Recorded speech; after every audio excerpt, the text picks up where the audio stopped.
n'umwana watangiye kujya muri gym guterura ibyuma ubwo yari afite imyaka 2.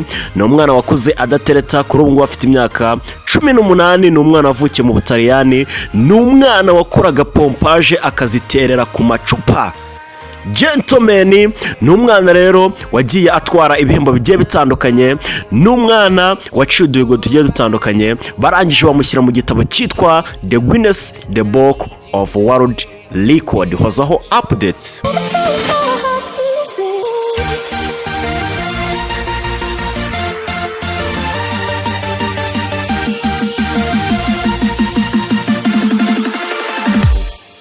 Yes ladies and gentlemen, ngo byifashe bite mumeze mute? iyi ni Hozaho updates. uyu ni umwana bakamwita Jorion Stereo.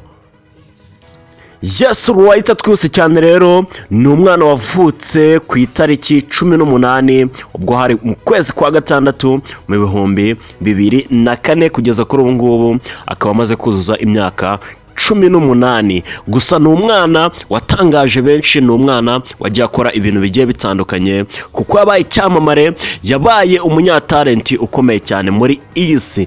yavukiye rero mu gihugu cy'Ubutaliyani. uyu mwana akaba yaratangiye kujya muri gym ubwo yari afite imyaka 2 y'amavuko yonyine. gusa uyu mwana nubwo yajyaga muri gym, umuntu wakundaga kubimufashamo cyane yari se witwaga Loriane.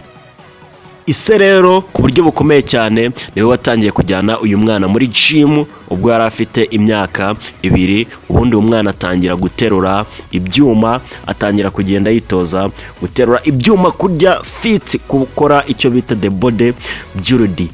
twose cyane rero ubwo hari mu mwaka w'2009 uyu mwana yari amaze kugeza imyaka 5, yaje gushyirwa mu gitabo cy'abantu baba baragiye baca uduhigo cyitwa The Guinness The Book of the World Record mu kugira umubiri mwiza uteye neza ndetse no kuba umubiri we wari ukomeye, the body fit and the body builder.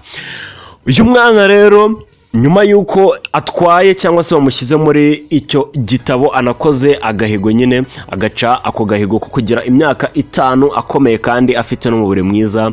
yaje nanone gukomeza aca uduhigo ubwo yaje guca nanone agahigo ubwo hari tariki 24 z'ukwezi kwa 2 mu 2010, nyuma yuko yaje gutera pompage zigera kuri 90 amaguru adakora hasi.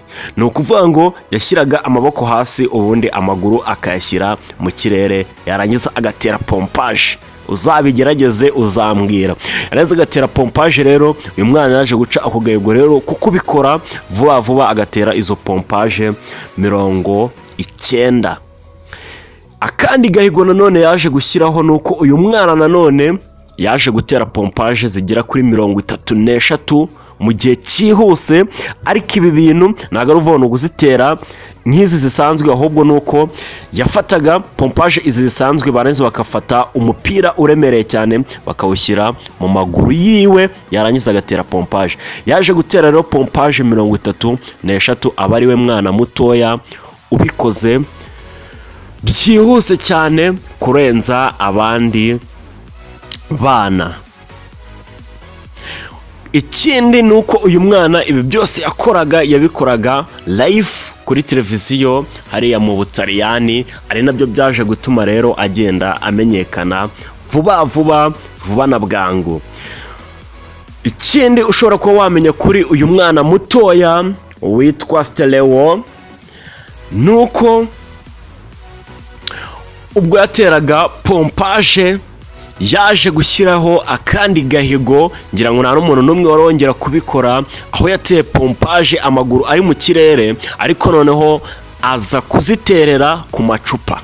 ni ukuvuga ngo yafashe amacupa 2, aya ngaya aba arimo fanta cyangwa se ikindi kintu, amaze kuyafata atangira gutera pompage amaguru ari mu kirere, amaboko afashe ku macupa. ubwo numva amaboko ntabwo yakoraga hasi ahubwo amacupa niyo yakoraga hasi, uyu mwana agatera pompage. Gentlemen, uyu mwana rero ntago byatinze, ahubwo ubwo yari afite imyaka 14 yatangiye kujya mu mikino ya boxing, atangira kujya mu mikino yitera makofe.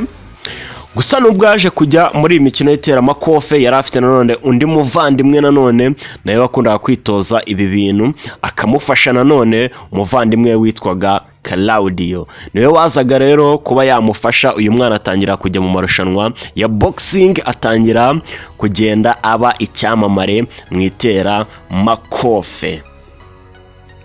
Ibintu twakubwira rero byaranze uyu mwana witwa Stereo nuko uyu mwana yakuze ari singo, cyangwa se yakuze atajya mu bintu byo kuvuga ngo aratereta.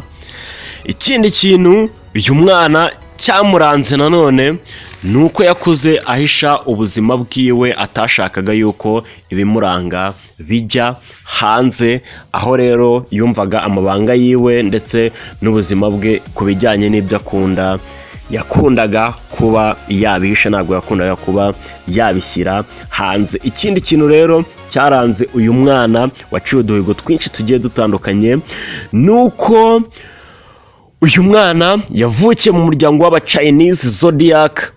Bivugwa yuko rero uyu mwana yavutse mu mwaka w'inkende, ni ukuvuga ngo ubwo hari mu bihumbi 2004 uyu mwana avuka. Uyu muryango w'aba-Chinese Zodiac uvuga yuko rero yavutse mu mwaka w'inkende. Uyu mwaka rero w'inkende ni ukuvuga mu muryango w'aba-Zodiac Chinese, bavuga yuko rero umuntu uba waravutse muri uyu mwaka, ikintu kiba gitangaje nuko aba ari umuntu, cyangwa se uyu mwana aba agomba kuba ari umwana ukunda gusetsa abantu. Ni ukuvuga ngo aba ari umwana uba ukunda gusetsa abantu byahatari, umwana uba waravutse mu mwaka w'ibihumbi 2004 hagendewe ku ba-Chinese Zodiac. Ntabwo ari uvuga ngo ni ahantu hose, ahubwo ni aba-Chinese Zodiac baba barashyizemo akantu nk'aka, bakavuga uti umwana uvutse muri 2004 abavutse mu mwaka w'inkende. Ladies and gentlemen, rero nzagenda mvuga byinshi kuri uyu mwana, nzagaruka ku gice cyiwe cya kabiri, noneho tugenda tureba byinshi yagiye akora, tugenda tureba ibintu bigiye bitandukanye, uduhigo yagiye ashyiraho tugiye dutandukanye. Icyo usabwa wowe ni gukanda subscribe, ubundi tukajya tubana gatanu ku kandi. Ni Hozaho updates. Iyi ni episode ya 7 nk'ubwirutsi rero ntuzacikwe, tuzagenda tubana mu bintu byinshi. I love you so much. Nk'ubwirutsi ni ingangare nganji mu ngaba y'imangare yigaranze ababishibishangare bahita bwoba abandi bamarya akabyiniriro gutsa n'abakaraza bo kwa Gihanga ngoma ijana. Ladies and gentlemen, kana subscribe, tuzahure muri video y'ubutaha. Salute, I love you so much.